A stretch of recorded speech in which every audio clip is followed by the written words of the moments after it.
So ayan mga kadrama-rama, alam ko pong inaabangan nyo po no, yung next na mangyayari po dito sa Abot Kami ng Pangarap dahil sobrang nakaka-tense na nga po no, tsaka nakaka-excite na nga din po talaga yung pinapakita ni Director every episode dito sa Abot Kami ng Pangarap. At alam naman po talaga natin mga kadrama kung ano yung totoong nangyari kahapon nga no, dahil nga po itong si Doc Carlos ay nakalabas nga po talaga doon sa facilities ng mga mental, doon sa mental hospital, ay talagang nagpunta nga po ito dito sa Apex at saka nakita nga po niya itong si Zoe dahil humihingi nga po daw siya ng pabor, humihingi siya ng tulong dito kay Zoe na may pinaplano kasi si Doc Carlos na gusto niya si Zoe talaga ikasama doon. So yung nangyari ngayon mga kadrama, itong si Zoe ay ayaw na ayaw nga po talaga niya dito sa mga plano ng kanyang daddy na si Carlos dahil nung time nga po noon ay talagang muntika na siyang mamatay dahil nga po hinawakan siya sa liig ni Carlos. Kaya galit na galit talaga itong si Zoe dito sa kanyang ama na si Carlos. So ngayon ayaw na ayaw at nagmamatigas talaga si Zoe dahil ayaw niya sumunod talaga sa gusto ni Carlos. Kaya sabi ni Carlos kung nagagalit daw siya pag hindi siya sinusunod ni Zoe. Kaya dahil nga po dito ay binalaan nga po talaga itong si Zoe ni Carlos na sasabihin niya ang katotohanan dito kay RJ, diba?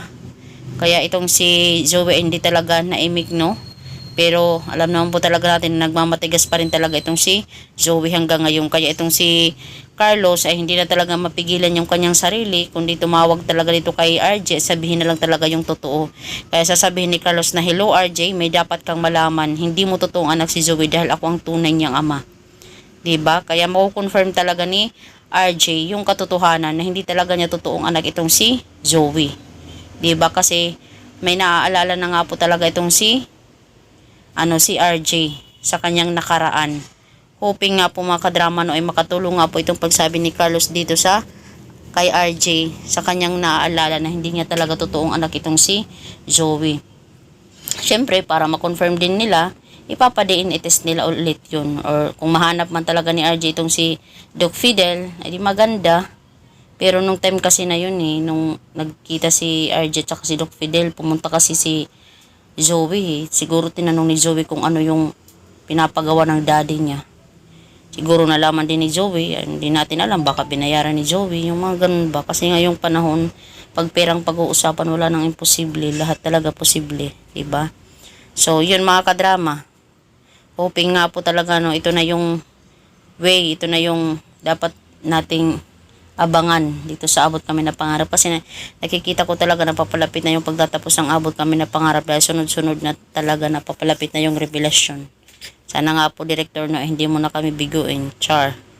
Sana tuloy-tuloy na itong magagandang nangyayari, diba, para matapos na daw ang lahat mga kadrama. So yun lang po mga kadrama, maraming salamat again sa palagi niyong panonood ng aking video. Huwag niyo pong kalimutan na i-like, i-share, tsaka i-subscribe po yung aking channel para sa susunod na video mga kadrama is ma-update ko po kayo. Thank you so much for watching. Bye! Abangan mga kaabot kamay mga kadrama. Bye! Maraming salamat again.